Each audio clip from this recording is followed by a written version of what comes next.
Rebel Author Podcast, where we talk about books, business, and occasionally bad words.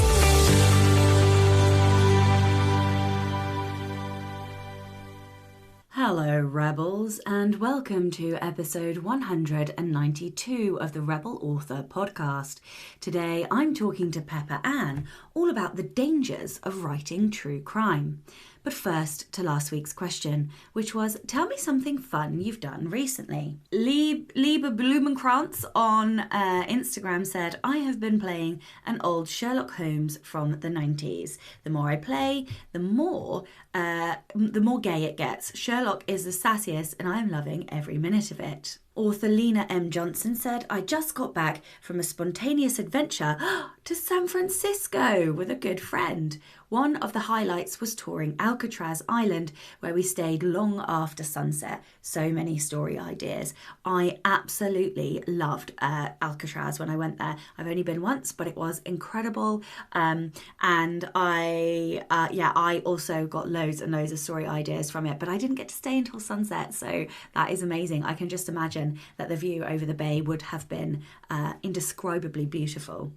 So this week's question is, what's your social media favourite? What's your favourite social media platform and why? Book recommendation of the week this week is How to Write Short Romance, the quick and easy guide to writing Instalove by Nell Alexander. And I have to thank Cassie for this book recommendation. Cassie is the owner of Booklitical Designs, and Cassie recommended this book because I am looking at writing a novella, and I always write long. I always write about 85,000 word stories, novels. So I have no idea how to write short. So thank you very much for that book recommendation. It was a fabulous short read, and I highly recommend that you read it too.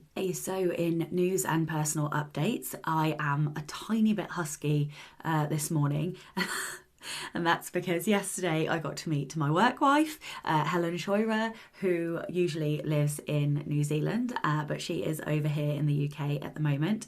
And I got to meet her for the first time after voice memoing like every day for the last couple of years.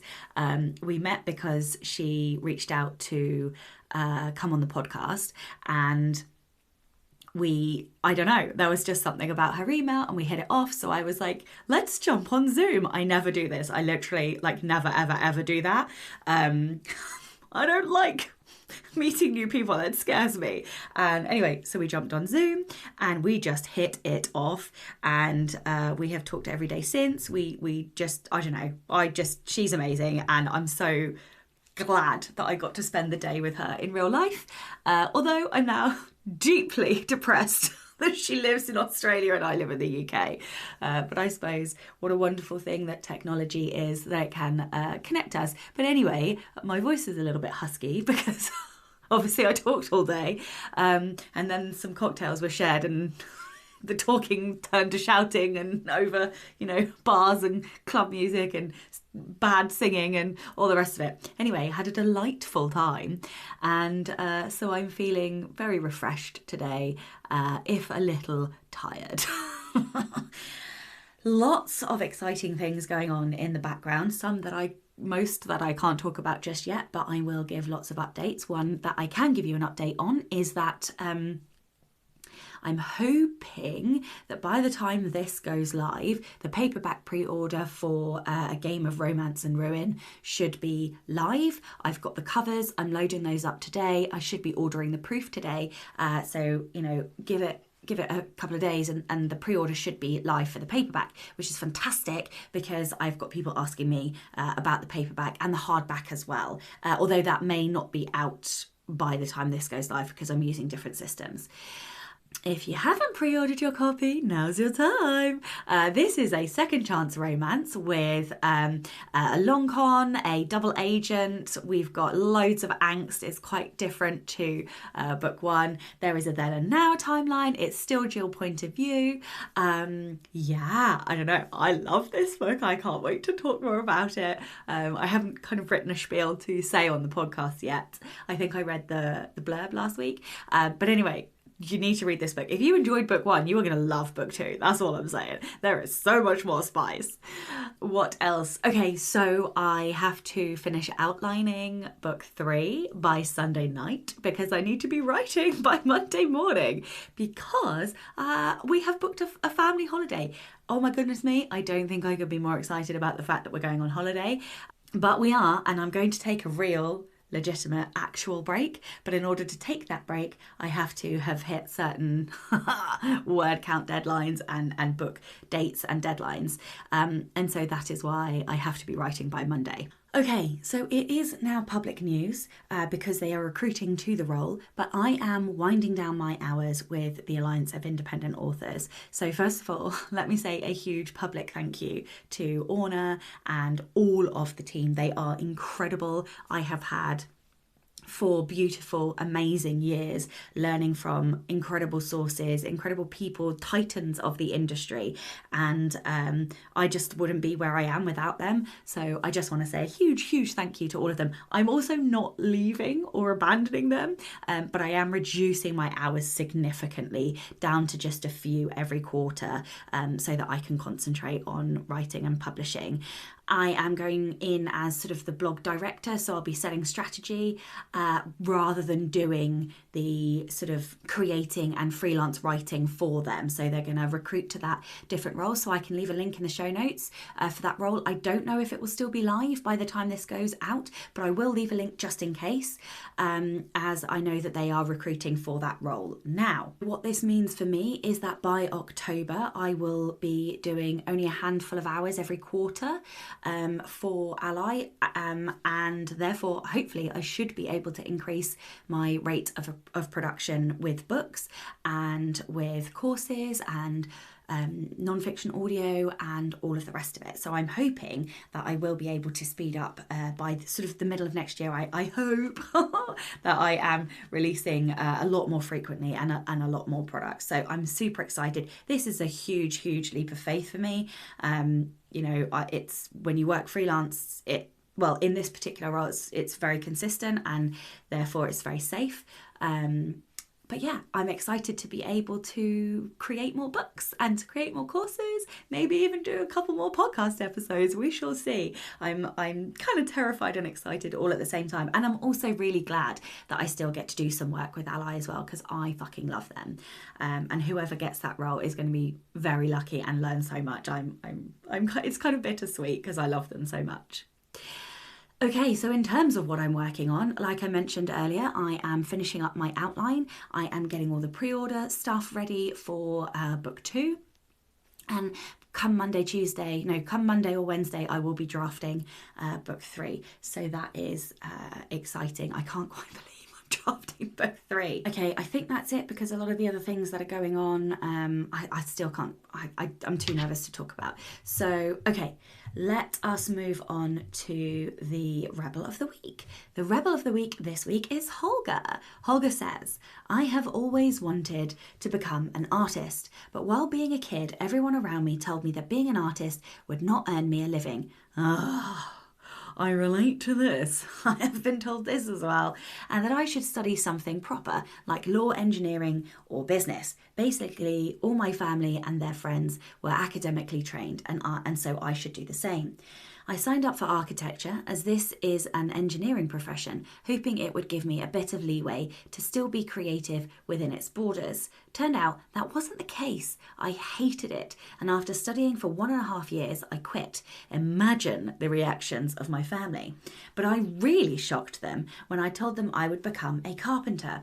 And now that I had signed an apprenticeship contract, I completed that, studied design, and for 13 years now I've earned the bulk of my income, which surpassed that of my ancestors based on my drawing and creative skills. Fuck them. Oh, I love this so much. Like, all power and praise to you. Like, that is incredible. It is a hard thing to earn from your creativity, but it is very, very possible. And I love that this rebellion led you to do the thing that you love more than anything. And it's a brave thing to go against your family as well. So huge congratulations. No new patrons this week, but a big thank you to all of my existing patrons. We just had our Found Family Masterclass, which was fantastic. I loved the chatter. I loved the books that we read. I loved the class. And the next class is going to be on romance as a secondary plotline. We're just about to choose the books for that. So if you would like to support the show and get early access to all of the episodes, as well as bonus content like the Slack group, chat group community, the movie nights, the Poison and Prose writing sessions, Q&A sessions, the masterclasses and more, then you can from as little as $2 a month visiting patreon.com/Sasha Black. Okay. That is it from me this week. Let's get on with the episode. Hello and welcome to the Rebel Author podcast. Today I'm joined by Pepper Ann. Pepper is a 7th generation Texan where she and her family currently reside. She gained experience working alongside private investigators where she learned to find detailed information about stories of interest and eventually expose their cover-ups. Her first book, The Notorious Texas Swindler, is proof of that when she penned the life story about a cousin, a cattle rustler turned conman. She was forced to rewrite the story 3 times because the individuals involved hacked her computer, but she didn't stop there. Her life and her family's lives were even put in jeopardy. This only put more resolve into her to continue writing the truth of what happened. Pepper's dream is to bring to light the story behind the stories we've all heard about. She is making sure that we hear all sides to the story so that we can make our own decisions. Hello and welcome. Hi, thanks for having me. I'm so excited to be here today. No, thank you so much for joining. Would you like to tell everyone, before we dive into true crime, a little bit about you and your journey and kind of how you got to where you are today? Absolutely. So I started this journey about 12, almost 13 years ago. And the reason I wanted to write, I'd always had an interest in writing, but the reason I wanted to tell the story is because I uncovered a large crime ring here in the state of Texas. And I thought, hey, if nobody else is going to do it, I might as well take it on. So I have experience working with other private investigators, and I use that knowledge along with working with other individuals along the way to get me where I am today. And the journey's been a tough one because, like you said, I've had to rewrite the story several times and my family's lives have been in danger. But here I am. I didn't know if it would come out or not, but it did. And I'm here. So talk a little bit about why you had to rewrite the book 3 times. Okay, well, so the individuals that I exposed paid a lot of money to keep from going to jail. And they didn't want their names out there. They didn't want anyone to know what they were doing. So laundering money, they didn't want their names affiliated with Bob. He's the one that the story is about. He is my cousin, and that's something else. You know, we didn't know that we were related to each other. I had no idea who he was. He didn't know a thing about me. And I heard about him from a family member when my grandfather passed away. It was at my grandpa's funeral when I learned about him. So I read up online the newspaper articles about him rustling cattle, which is that's the story. Everybody says, oh, well, he broke out of jail. He did this, he did that, and he did. But what caught my interest was all of the crooked things that these individuals he got tied up with before the jailbreak were involved in. And so when I started writing the story and they found out about it, they hacked into my computer and they deleted my work. And on top of that, they loosened the lug nuts on mine and my family members' tires, threatening us. Oh my goodness me. Were you injured? Was there an accident or were you safe? No, we were safe. We were fortunate enough to be able to, one of my family members was driving down the road and both of the tires became very loose and they had to pull over, and it was very difficult for him. Once we realized what had happened, we were always watching out for things. You know, one of the individuals that I exposed in the book had made a statement to another family member, not directly to me, but to another family member, that if any of this comes out, they could easily make a car wreck look like an accident. Wowza. So it sounds like they were trying to stand behind their word, but no one was hurt. It Uh, just scared us, but yeah, we I'm not kept going, you surprised. know? So have Yeah, they been jailed as a result of what you uncovered? No. no. So they're still out there now, even though the book has been published. Yes. In fact, Bob's ex-wife, she was overseeing all the financial parts of the cattle rustling, just all of the cons that they were pulling. And she had charges brought against her, and then later was able to, have to be careful how I say this. My attorney's going to listen to everything I say. I don't want to say she got out of them, but a few days in jail was nothing in comparison to the years in prison she was supposed to have gotten for what Mm. she was charged with. So now she is involved with an adoption agency and she oversees their finances. Right, right. So these individuals are out and about working in children's organizations and their churches. And so are you still receiving threats, or have they dropped it now that it's out and it is what it is? Well, they've dropped it right now. Let's hope they don't start it back up. Wowza. The thing is, so I want everybody to understand, Bob might have done a lot of things and he might be a lot of things, but one thing I refuse to let him be is the only one who's going to take the rap for all these people.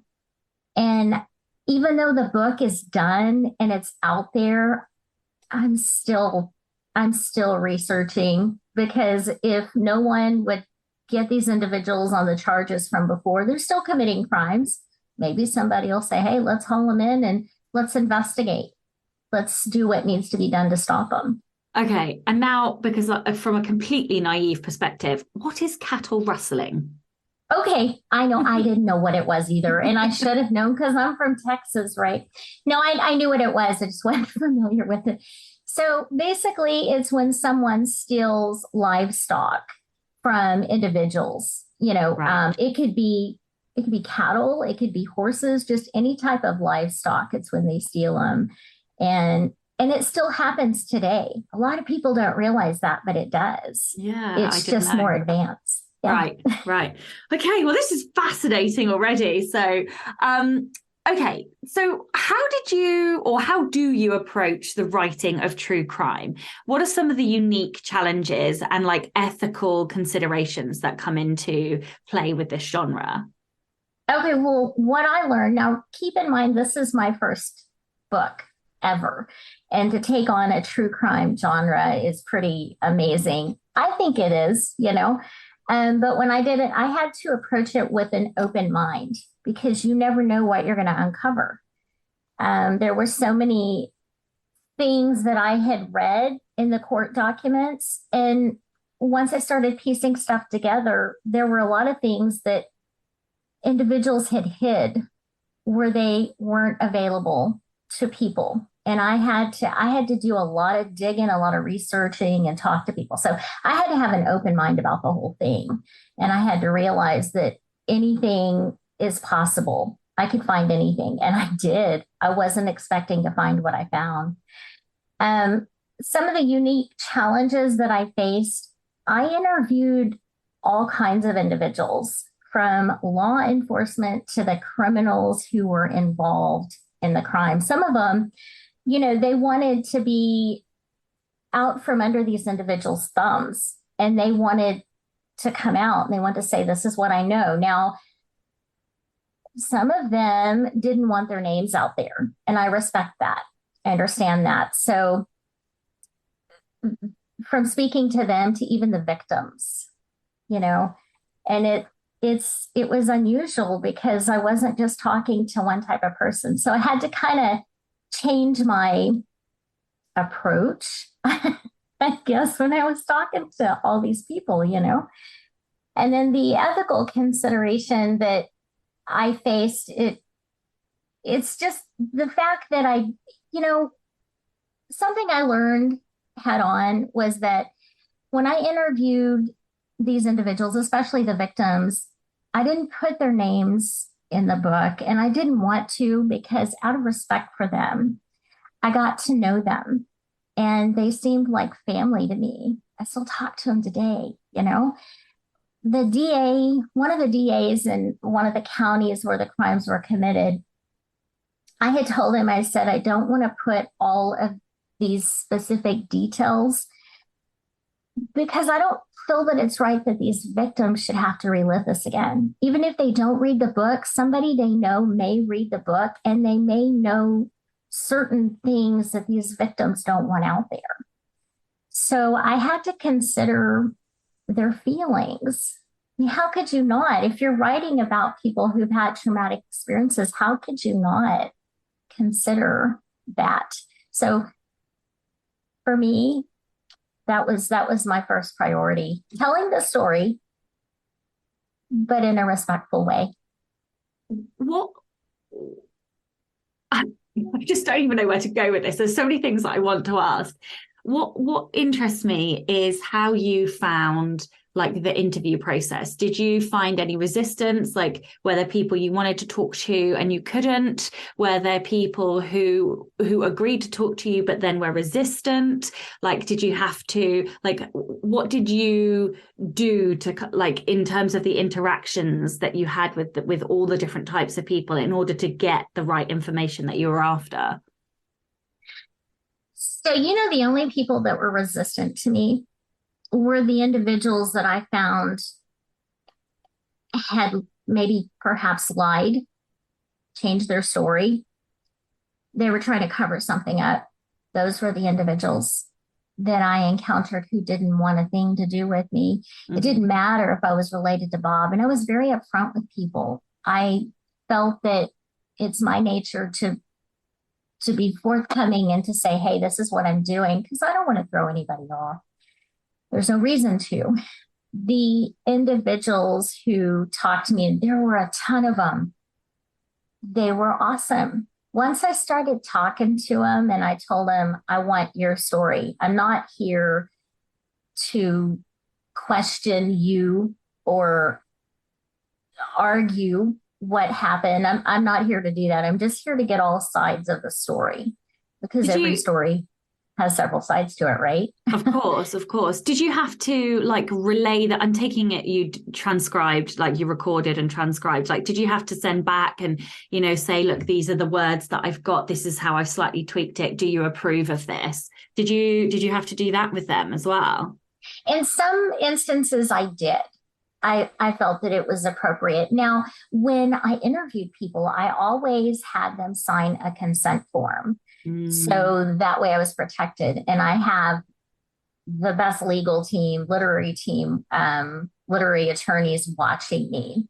So in some instances I did, not very often. I would reach out and say, what are your thoughts on this? But people were amazing with me. I just want to say that up front. I was nervous when I first started this. Once I got in there, I realized I can handle this. I did. And what about your cousin? Are you still talking? Like, are they okay with the fact that you've published this book, or? Yes, Bob is very happy that my book is out. We're not exactly on the happiest terms right now. So I've been on his visiting list for 12, almost 13 years. And there's an individual who he has on his list that I don't want affiliated with him. He knows the individuals who I exposed.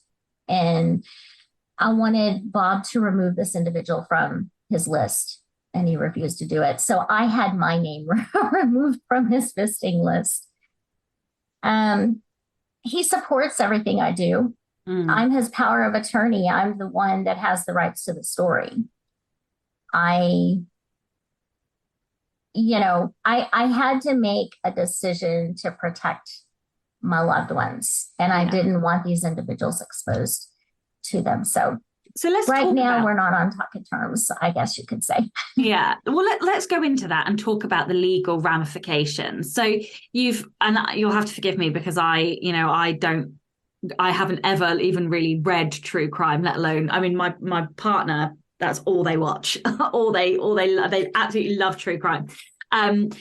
But so you mentioned having power of attorney and therefore you have the right to the story. So talk to me about what that means, because obviously he's still alive. And usually when people are alive and they're written about in books, you have to have, lots of comprehensive contracts and legal documents and so on and so forth. So what are the legal ramifications? What are the ramifications of the fact that it's a crime that's, not necessarily been convicted or whatever, I don't know, but with the people who are still out and about. Yeah, so talk to me about that. You've mentioned that you've got a legal team.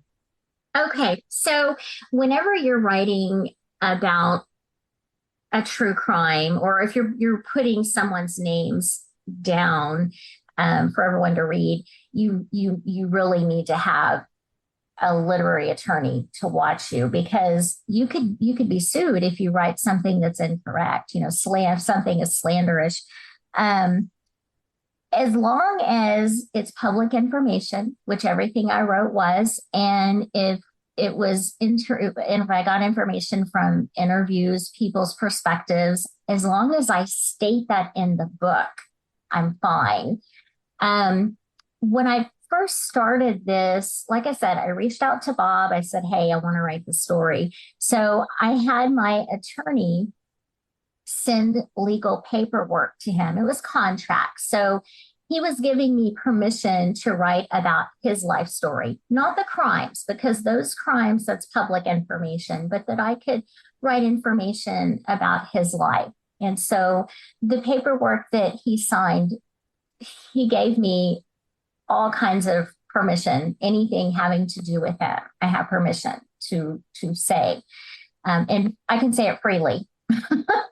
I could call him a jackass if I want. He won't get mad, even though I do. Regardless, doesn't matter. So the legal paperwork he signed, it protects me and it protects him too. Okay. And so is that the case for anyone if they want to write about a crime? A crime's of public information, so I'm guessing anyone can write about those. If it's public information, they can. If you're writing about a specific individual and you're wanting to write about their life story, then you have to get with an attorney and have them draw up a contract so that you can have the life rights to that story. And just for listeners, I am just, because I've got these horrible, my mind is going in all different directions. Just for clarity, neither of us are lawyers. We are not giving you legal advice. If you were to write a true crime story or about somebody who is alive, you must seek legal advice, independent legal advice, before you take action and before you publish anything. And the other thing that I wanted to say is that you should seek advice in your country.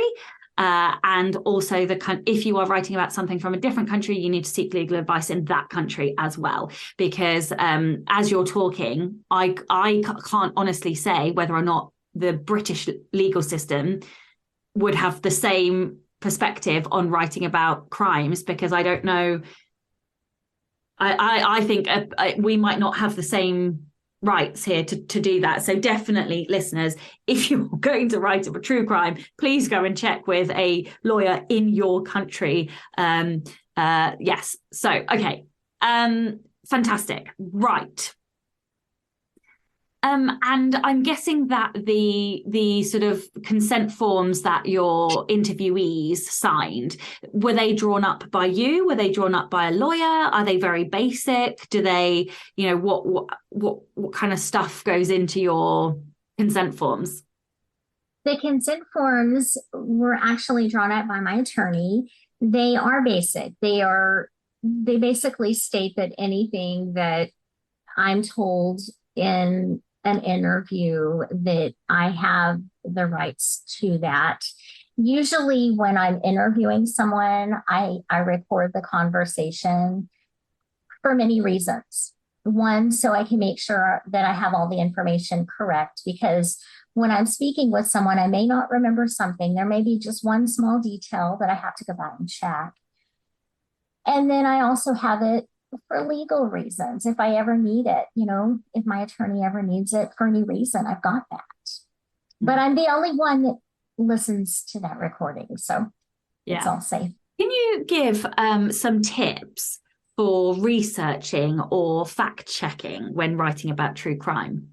Absolutely. So I researched through the FOIA records, which in the US is through the FBI. So anything that might be public information, they would have a record of that. So that's the first thing that I would do. And something I've learned is that it could take them up to a year to get the information to you. So if you're wanting to write a true crime, I would reach out and request those records, because while you're doing other research and working on your story, you want to give yourself time to be able to get those records. So that's one resource that I use. And I also, like I said, I was Bob's power of attorney. So for me, that gave me access to any records tied to him, any of his bank records, anything related to him. So if you're writing, I say this because if you're writing about a family member, and not many people are, go in and ask for whatever you can. If you're writing about an individual, somebody you don't know, or someone maybe you do, you can use court records. You can go through the interview process with the individuals. I also reached out to law enforcement, and they were huge in helping me with this. I had statements from the SWAT team, from sheriff's departments, Texas Rangers. So I had all this information at my fingertips. These people are amazing. And if they know what you're doing, they'll work with you. They'll talk to you, but your approach with them has to be, you just have to be honest with them. And I also found that, the witness statements help me as well. I befriended a lot of the clerks in the district clerk's office. Now, I don't know how it is, in every country, because everything is different, of course, with the court system. But if you find someone, a department that has records, if you can get in with these individuals, explain what you need, people are willing to work with you. Yeah, that's amazing. I don't think our system is as open as yours. Like, I'm just thinking about how because we don't have rangers or anything. We just have the police force here, and so we don't have sheriffs. We don't have anything like, we don't have a DA. We don't have anything like that. We just have the police, and then the court system, and so everything's quite a lot more closed down. So I think I suspect. I mean, I don't know because I haven't tried to do it, but I suspect that if you were in Britain and trying to write true crime, you would probably find it harder, unless you're like an ex-copper or something, and then it might be all right. I wanted to ask something. How long did this process take you? You mentioned that some things can take a year to get from the FBI. We do have freedom of information requests. That was the one thing that sounded similar, like the FBI request. We can do a freedom of information request, but again, they can take forever to get back to you. Well, FOIA is Freedom of Information Act. So okay. I'm sure it's very similar, if not the same thing. The interview process, that didn't take long at all. Most people are willing to schedule those, even with law enforcement. If you call and you're trying to get records, that process can take anywhere from, a month to 3 months. It depends on how backed up they are. Getting the FOIA records, and did you call it the Freedom of Information? What did you call it? It's Freedom of Information Act, maybe. I'm not sure. Freedom of Information. Yeah. FOI, I think we call it. FOI. Okay. So that would take the longest. And I didn't know that. They were wonderful with me, by the way, at the agency, the FBI agency. It can take up to 2 years sometimes, depending on how backed up they are. So if you're wanting to write true crime, I would start digging and researching, because it's going to take you some time to get all those records. Yeah, it's so and while you're waiting to get all of this information, you can go out and you can interview people and get their thoughts on it. One of the things I did was I also went out to some of the places where things in the story happened. I just I took pictures. I got a feel for it. What was the town like? There are things that you can do while you're waiting for all these records, because it's a long process, but it's so worth it. What are some common misconceptions about true crime, and how do you address that in your writing? Well, one of the most common misconception that I didn't realize is that you don't always get the whole story from the transcripts, because you know how sometimes they can, either the defense attorney or the prosecutor, they can withhold evidence. I mean, they can throw it out of court. And so you don't have that information. All you have is what they allow in court. So if the judge throws it out, you may not have the whole story. You may not have everything that they want the jury to hear. In that case, that's where you have to dig, you have to search, you have to talk to people and see if you can piece the rest of it together. That's where those interviews come in handy. You can't get the whole story from one individual or from one document. It takes a lot of digging and researching to get the story, to piece it together. So let's talk about story, because fiction and even non-fiction in a certain extent follows, story structures, and it has an arc. Characters, often start flawed in fiction and then they become the heroes that they need to be at the end of the story. So what does true crime look like? What kind of story structure does it follow? And how can you weave something that is facts and opinions and, a case into what is a compelling narrative? Well, what I learned when I'm writing true crime, and again, this is my first one, so I had to kind of figure it out as I was going. What was important that I noticed is that you have to include the details as you see them. In other words, if something happened in a scene, you have to go into it in detail. You have to be able to explain it just as it states in those documents. If it's fiction, you can go in any direction you want. But if it's something factual and you want to put it in there, you just have to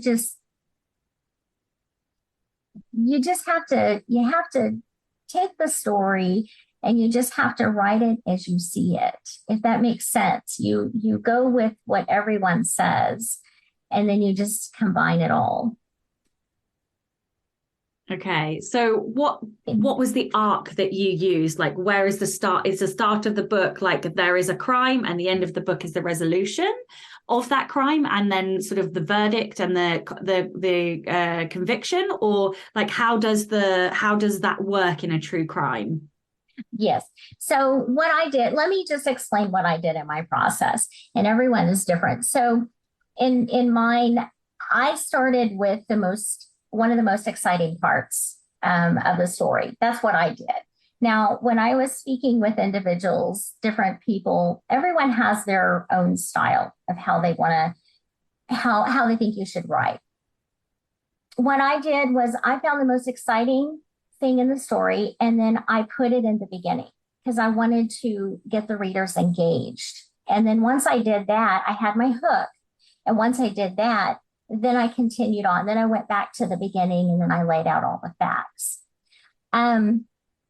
I think if you're writing true crime, the thing is there's a lot of facts and people want facts, but they also want something exciting. They don't want something boring. So you have to have a hook to pull it in. And that's what I did. For me, that's what works. I know when someone's writing fiction, you can write it however you want. I mean, you can put anything in the beginning, but true crime, anything that's nonfiction, you got to find something that hooks people and then go from there. So what's the resolution in a true crime? Is it because like in a story you open with a question in essence? And I know you're saying you opened with a hook. So like what is the conclusion to that? So for me, like it would be like the hero has a problem and the conclusion to the book is the resolution of that problem. Either they fix it or they don't. And that's kind of like the ending. So is that the same in crime? So you opened with a hook, but like is the resolution the conviction or the not conviction, as is the controversial way for it? So like how does that, what does that look like? So for me, what I did was I wanted to put the problem out there. And then at the end, I wanted to show that it's not quite solved. There are other problems preventing this from all coming to a close. So the answer to your question is put it out there and then see what the way that it ends, see if there's a possibility. I'm setting it up for possibly another book. That's what I'm doing.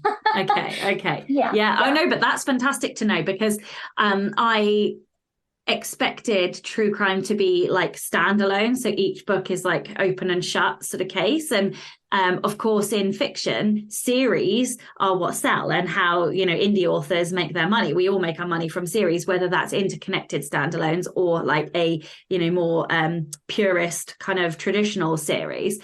So yeah, that's really interesting to know that you can do like series in true crime as well.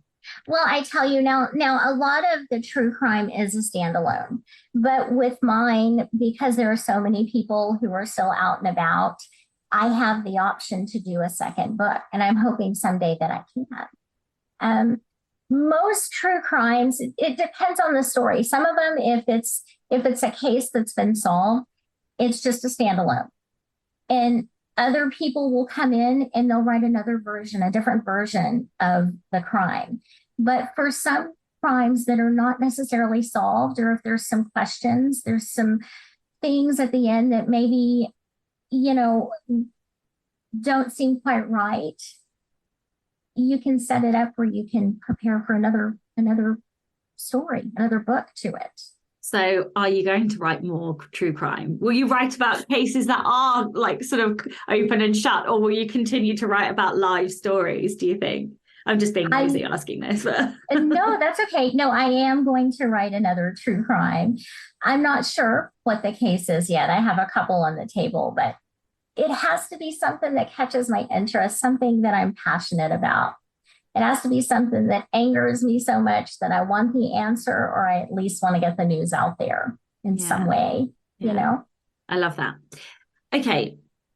What are some, sort of tips or tricks for making the people or the characters, if you like, in the story, I want to keep wanting to say story, in your true crime? How do you make it like compelling, engaging for readers without sort of exploiting the content matter or sensationalizing everything? Well, what I did, so whenever I am talking about a scene in the book, I try to build up to the why and the how. Why is the criminal committing the crime? What are they doing? How are they doing it? So the suspense in the story, it builds up the tension. I feel that it's important, like I said, to protect the witnesses and other people, victims, people who've stepped forward to give me their story. So I think just by putting the facts out there, it keeps you from sensationalizing on it.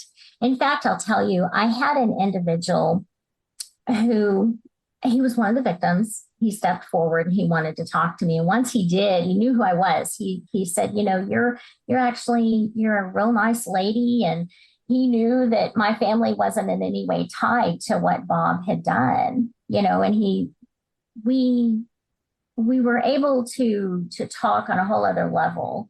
And he opened up to me.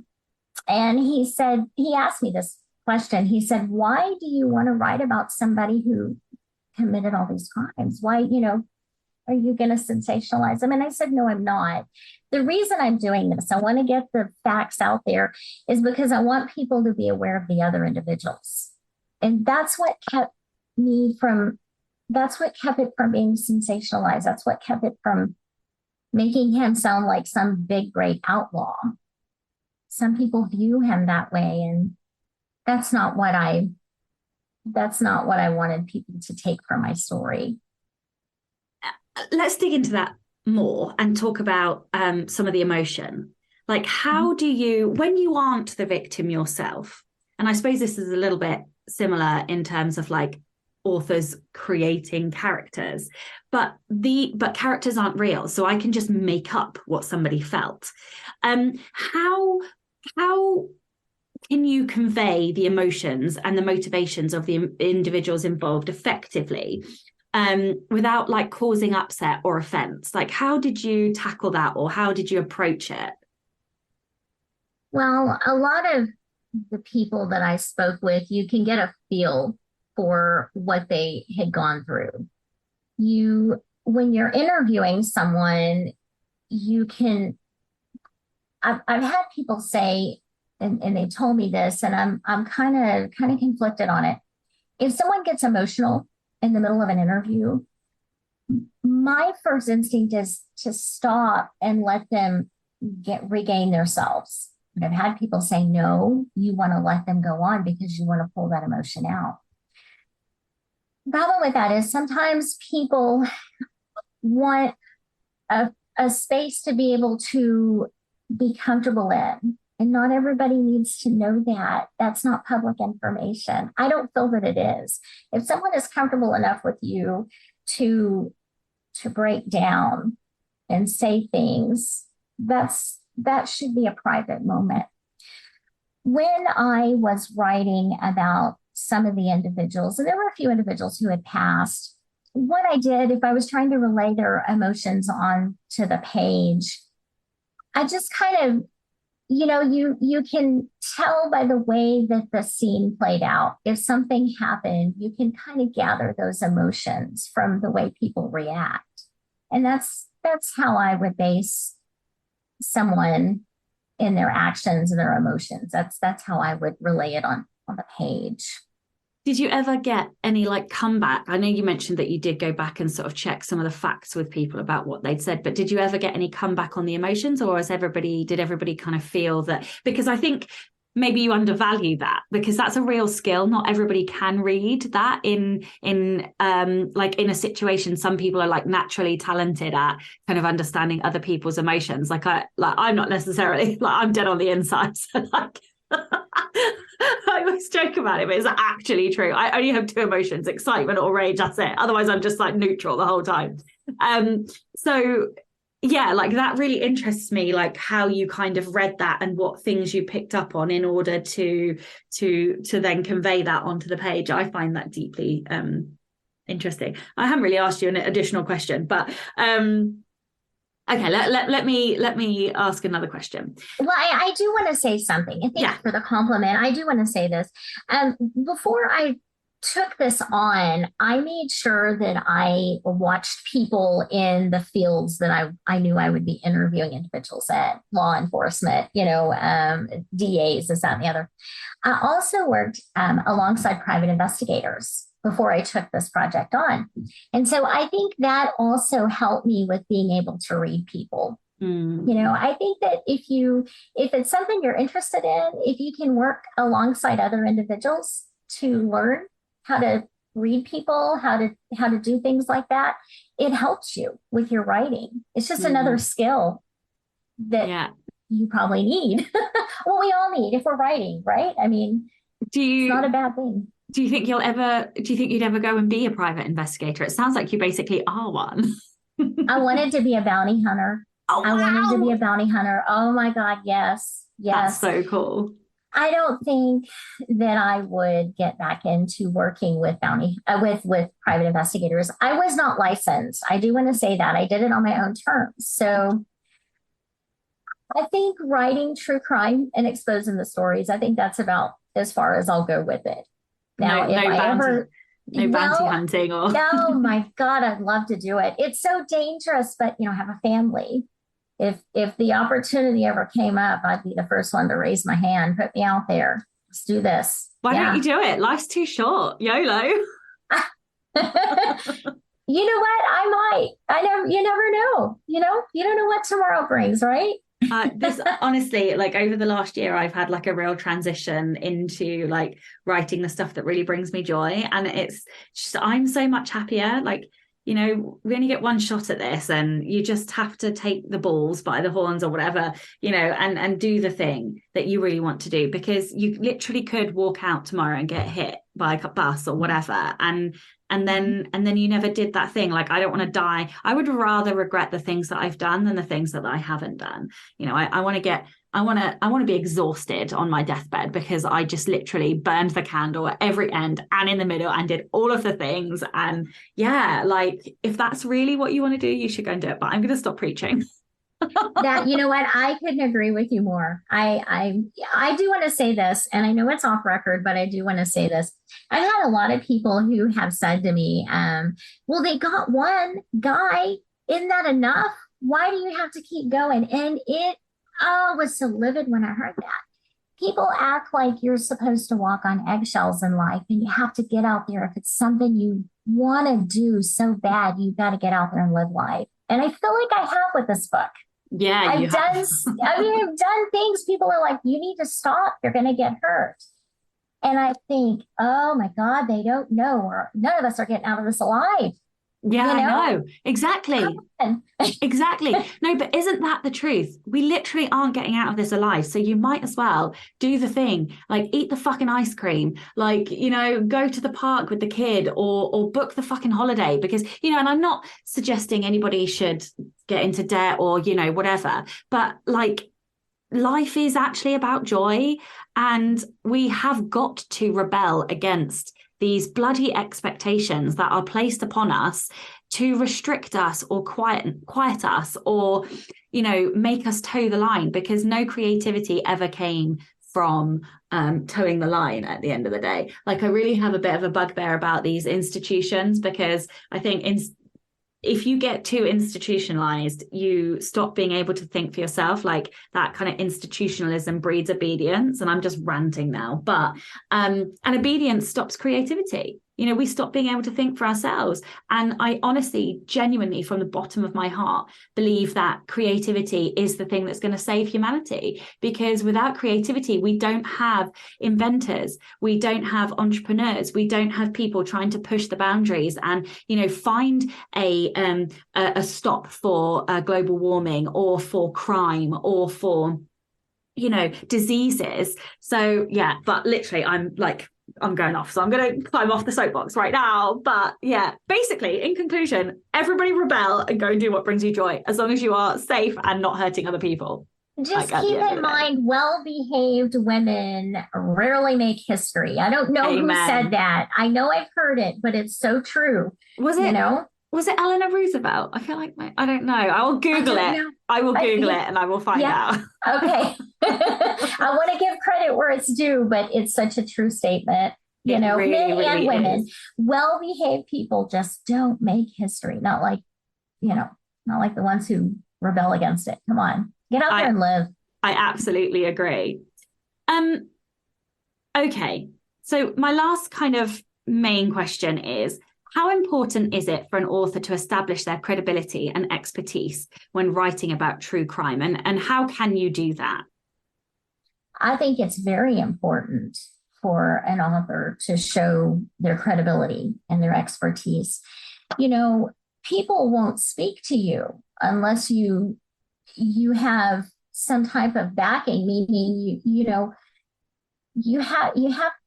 can't be shady. You have to be on the same page as you want to approach individuals, meaning that you want to get information from them, and you have to be credible to these people, because you wouldn't talk to someone if you didn't trust them, if you didn't feel comfortable. I mean, would you?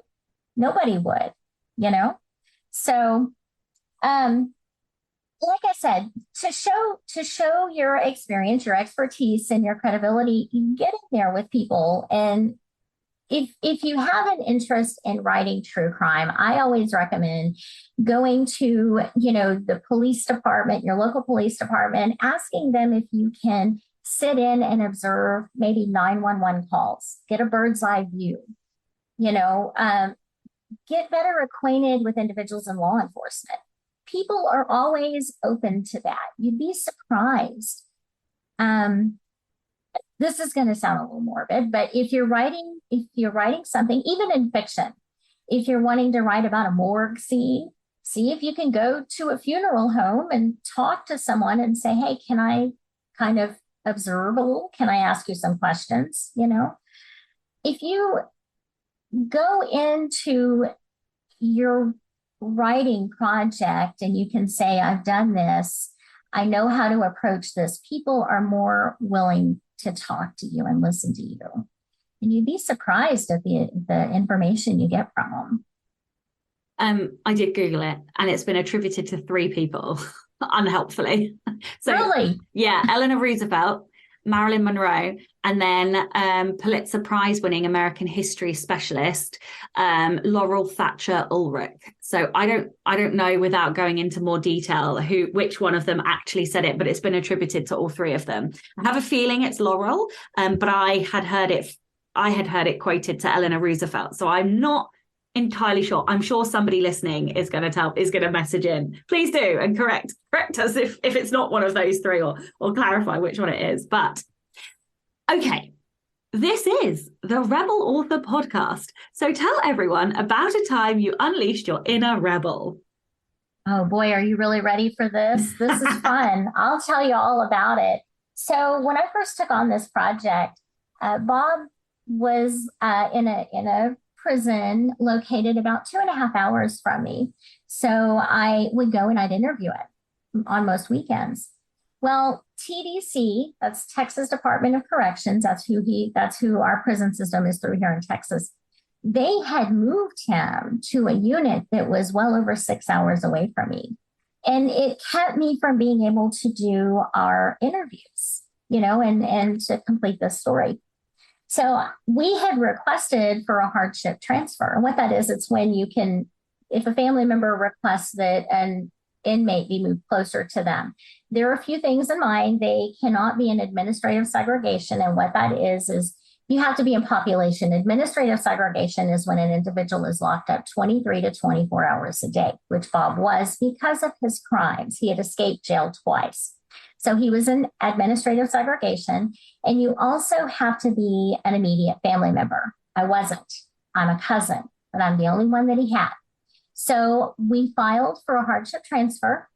Within about a week, I was told no. I went above the people that told me no to the board members of TDC, and I wrote a letter to each and every one of them. And I said, here's what I want. They asked me to come to an open public board meeting held in Austin, Texas. And they even requested that the director of TDC in one district of Texas come to the meeting. I met and spoke with all of them.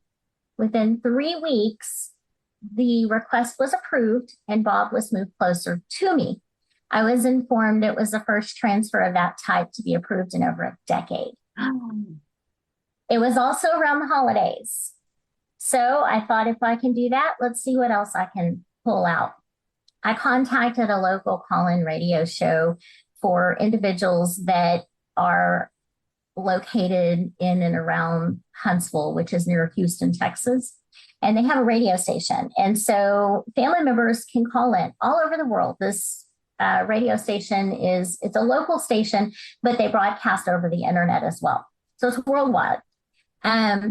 I had contacted the individual who founded the station, and I said, I want to co-host the show with you on Christmas Day so Bob could hear mine and other family members' voices on the radio. I'd never been on the radio. I didn't know a damn thing about it, but I figured I'd figure it out once I get in there.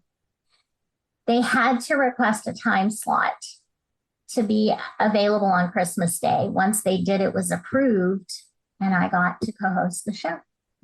Oh, wow. That's amazing. Maybe a podcasting career in your future then. True crime podcast, hey? I don't know about that.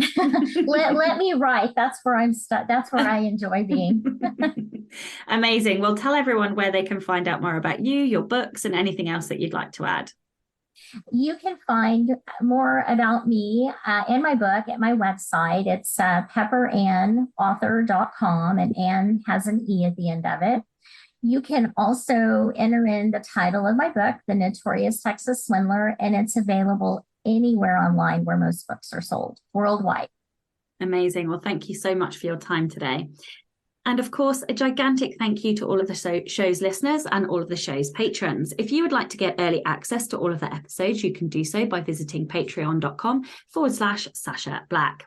I'm Sasha Black. You are listening to Pepper Ann, and this was the Rebel Author Podcast. This week, I'm joined by Megan Smith, and we are talking all about copywriting, advertising copy for authors, and how you can integrate that into your business and your marketing. So join me next week for that. Don't forget to tune in and subscribe on your podcatcher. And when you have a moment, please leave a review.